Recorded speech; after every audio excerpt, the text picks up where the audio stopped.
T side, Ykinder wants contact. And he's gonna get a little contact, full body contact. You can't run! Ykinder clipped by m0NESY as the Glock bullet bends around the wall. But if he thinks that that one kill means it's an open B bomb site, you would be so entirely wrong. Many more bodies in position.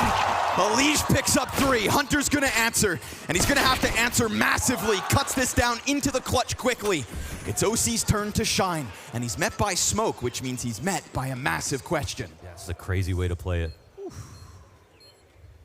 He'll lean away, tucks into the bomb site, and OC, massive question mark above his head.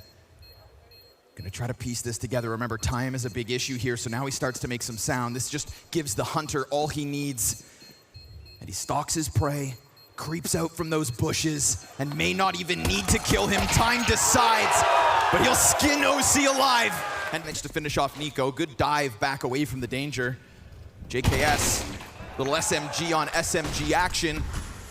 That's gonna make OC ever more cautious. He is completely swarmed at the moment. Well, at least surrounded. Now the swarm starts going, and he splats JKS back. We've got a couple players preoccupied with the moto boost, and then they try to walk through.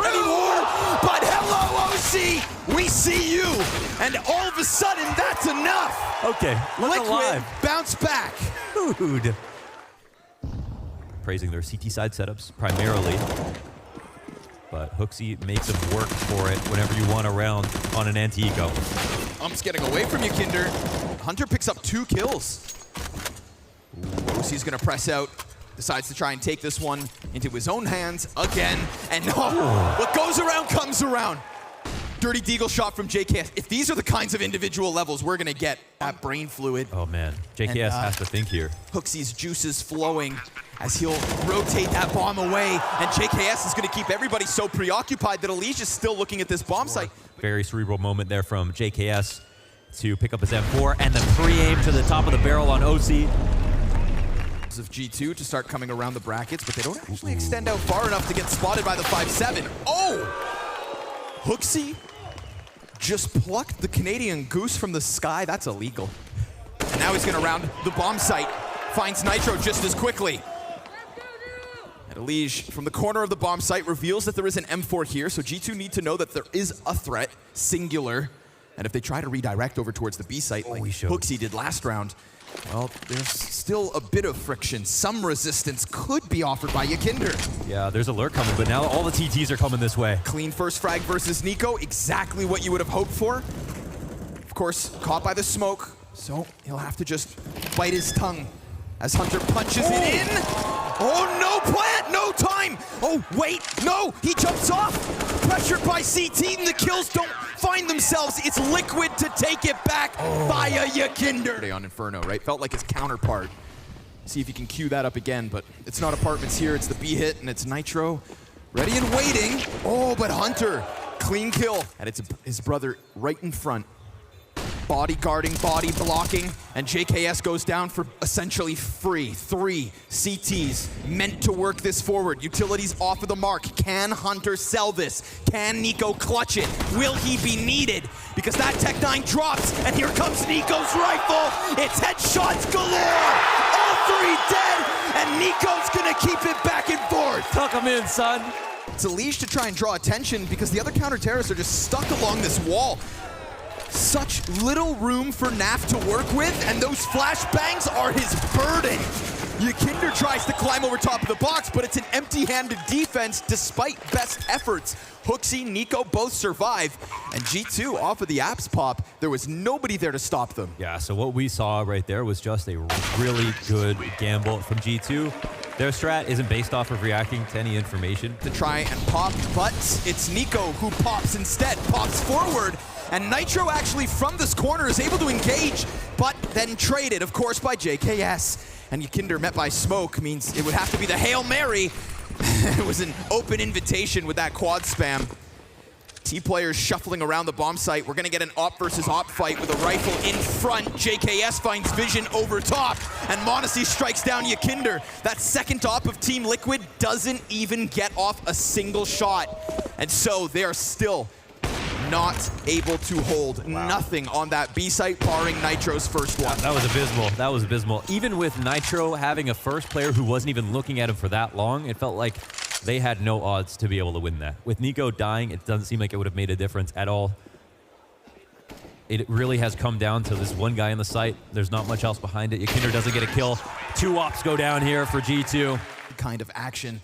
And the counter-terrorists see that as an invitation. JKS, singular kill. Elige able to escape, and by dropping smoke, it's a little bit desperate. Hunter wanted to chase him down, and it just becomes way too tough. 4 versus 2 looks great on Liquid. And Elige gonna continue to try and tear them up. It's gonna be the short play. All that's left to be offered. Hooksy on the op. Then they call out in a tactic that we've seen G2 try a number of times versus every team in the world. OC was problematic on Arch. Can he offer anything from that deep CT angle, or does it need to be Nitro?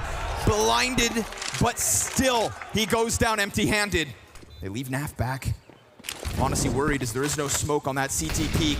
OC does have one to maybe cover bomb. We've got a couple of kits, but Mondesi decides to get aggressive. And with him and Hunter and niko as well, it's G2 to lock in the post plant. I'm not surprised that they could do that in the 3v3. All in all for G2. In fact, the one team that maybe has been buffed because of JKS go to the M4. Nitro not going to get away with his life, but at least a nice opening kill. And Yakinder wants blood, wants revenge, and wants that 4th round added to the tally for Liquid's defense. Great little bit of space here for Hunter and Mondesi to both work up. They're going to get dangerously close to this defense, and Naf is suddenly preoccupied with Pit. It burns all the way onto him. Oh, but the FAMIS! OC from inside of the site forces JKS to try and clutch, and that's not going to happen. So he'll play counter flash, expecting a whole pack of players. Well, guess what? Here they come. And guess what? There they go. Yakinder, nothing to show from that entry attempt. It is only Naf to get it going. Ooh, but, oh, a team kill to just make things that little bit more interesting. OC shoots Naf in the back of the head despite Naf's best efforts to get this one clean. He gets executed, betrayed, and now it's this silent creep up that all of a sudden could catch Liquid off guard. They have no idea. Hunter, again, it's silent, and again, it's JKS at the top. Oh, he's got the laser cannon, man. JKS. Hadn't actually managed to get all the way around this wall, so he'll have to go deeper than that. And there is another flash, but OC's right there. We got a lot of bodies for Liquid looking to gun for this bomb site. Not bad. And we've got a lot of hope on Hooksy to perform above and beyond. Now he is 15-9 at the moment, so 1-2 kills, not unthinkable, but Nitro comes out. In-game leaders clash, and JKS will be turned away. So Team Liquid, off of a 5 versus 4 because of Hunter's aggression, get another Kovac fight elsewhere, and then just follow through smoothly, right? We talk about Liquid's T-side. Well, here is a nice clean start that could give them hope, but it's a hell of a journey. Got enough energy for the whole match. They really want to show themselves that they're playing well. I think that's a huge thing for Elige when he comes in the interviews. He's just so pleased that they're playing to the level that he knows they can play at. It's never we were playing out of our expectations. I want to look at the different looks that they bring to Banana to show what Liquid could have potentially done better. But we'll see if Liquid can actually beat them here. Ooh, nice second. And that's going to be Mondesi right back to the action. 8 map points to come. They're touching on it. And again, right, Hooksy's here to support, but it's the niko-Mondesi duo. And as they come around that corner, what? You just can't. You simply can't challenge him. Watch him and whip. Expect to get away. Take your attempt. It's your final chance to extend this Inferno game. 3v5 is what it calls for. Pressure mounting and a passive setup that, again, Liquid just don't get anything to work with. An ambitious spam. It's a little bit of damage, but it's an easy reposition for JKS. And now it's crunch time. JKS and Hooksy lock it in. G2 don't break